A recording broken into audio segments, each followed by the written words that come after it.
بسم الله والصلاة والسلام على رسول الله. حبايبي متابعين مطبخ ماما نوجة، عاملين ايه؟ يا رب دايما تكونوا بألف خير. السلام عليكم ورحمة الله وبركاته، بحبكم في الله. قولولي بقى رايحة فين؟ خمنوا كده رايحة فين؟ واخدة عزالي كده وهجة من الحر وقطع النور كل شوية قاطع والدنيا حر ومش مستحملين.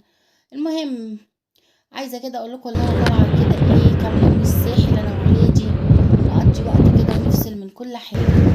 خدنا بقى ايه حاجتنا وتوكلنا على الله وطلعنا. احنا كده ايه خلصنا سفريتنا وبدأنا نطلع من 21 زي ما انتوا شايفين كده، بدأنا ناخد خط الساحل. طبعا احنا ايه النهارده بقى يوم فصلان، لا في بقى مطبخ ولا في اي مجهود ولا في اي حاجة غير شوية بس كده ايه اجواء جميلة كده تشجع كده على ايه ان الواحد يغير ويجدد في حياته ويفصل من اي متاعب وهموم الدنيا. احنا كده بدأنا بقى ندخل القرية، ودي قرية اسمها قرية اللوتس. القرية دي بعد الحمام ب10 كيلو. انا حبيت بس ايه اشارك الفيديو عشان الناس اللي سألتني وقالت لي يعني الاماكن هناك عاملة ازاي. طبعا هناك كلها قرية اللوتس دي كلها جماعة فيلل، كلها فيلل. وكل الشوارع اللي فيها بتأدي للطريق للبحر على طول او البول. تمام. احنا كده دخلنا القرية، وصلنا للفيلا اللي هننزل فيها. بصوا كلها فيلل ازاي. وفي كل شارع حاطين حوالي مثلا ايه 6 7 امن، يعني امان جدا. الاطفال الصغيرة ولادنا كانوا بيطلعوا بالليل الساعة 3 بالليل و4 بالليل، كانوا بيتجولوا في الشوارع كده ويتصوروا، ومحدش كان يعني بيقلق عليهم. طبعا إيه انا بقى دخلت ودول بناتي بقى جيرو ميساء. وده كده ايه الدور اللي تحت. احنا دخلنا بقى كده وقلنا نستريح. وده الدور اللي فوق. طبعا انا سبقوني الاول احفادي وبنتي سبقتني قبليه كده بساعتين، ورحنا احنا بعديهم على طول. طبعا احنا بقى ما لحقناش نصور لكم، احنا كلنا اتغدينا سمك وعملوا لي القهوه. خدت القهوه كده في العربيه اشربها ايه وانا ماشيه كده طالعه على الايه على البول. طبعا احنا منزلناش البحر عشان البحر عالي جدا جدا جدا، وبنصحكم نصيحه بلاش حد يروح البحر خالص في اي مكان ايا كان. حتى الساحل اللي احنا رحنا لقينا البحر فيه صعب جدا يا جماعه، وخفنا على اولادنا فنزلنا البول. وهي عباره عن بول كبير، بحيره صناعيه جميله جدا شايفينها كده جميله جدا.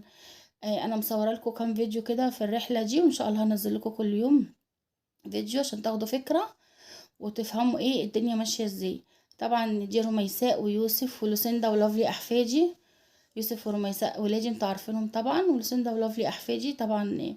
هنا بقى في بداية البول كده يعني للأطفال، وكل ما تغوطش قدام كده كل ما بي ايه العلو بتاعه بيزيد، يعني بيدي طول عالي. بس كان امان جدا ومفهوش اي اضرار لا على كبير ولا على صغير، الصراحة احسن من البحر بكتير. وعلى فكرة المية مالحة. طبعا انا كنت قاعده بقى ايه هنا كده قدامهم كده متابعه معاهم بتفرج عليهم. اه. لسه منزله لكم صور لهم زي ما تشوفينه. صورها زي ما هي. وبس الصراحه الميه جميله قوي، والميه جميله جدا واحسن من البحر وامان زي ما بقول لكم. قضينا وقت البول هنا بقى بيقفل الساعه 8. ده طبعا احنا كنا في امان تام، سواء في السكن او الولاد لما كانوا بيخرجوا في الشوارع. بس هناك مفيش اي كافيهات او تمام او اي محلات تشتري منها حاجة غير ايه كم محل كده بعاد، يعني تاخدي معاكي كل حاجة لو رايحة قرية اللوتس. طبعا احنا بعد كده طلعنا على مارينا بعدها كده بحوالي كده كام كيلو خفاف مش كتير يعني. بعد ما قضينا بقى وقت في البول طلعنا كده بقى على الساعة 8 عشان البول بيقفل الساعة 8، وقلنا نشوي فراخ عشان نتعشى. وتعالوا كلوا معانا بألف هنا. اشوفكم بكرة في فيديو جديد على خير ان شاء الله. يا رب الفيديو يكون عجبكم النهاردة، مرضيش اطول عليكم. السلام عليكم ورحمة الله وبركاته.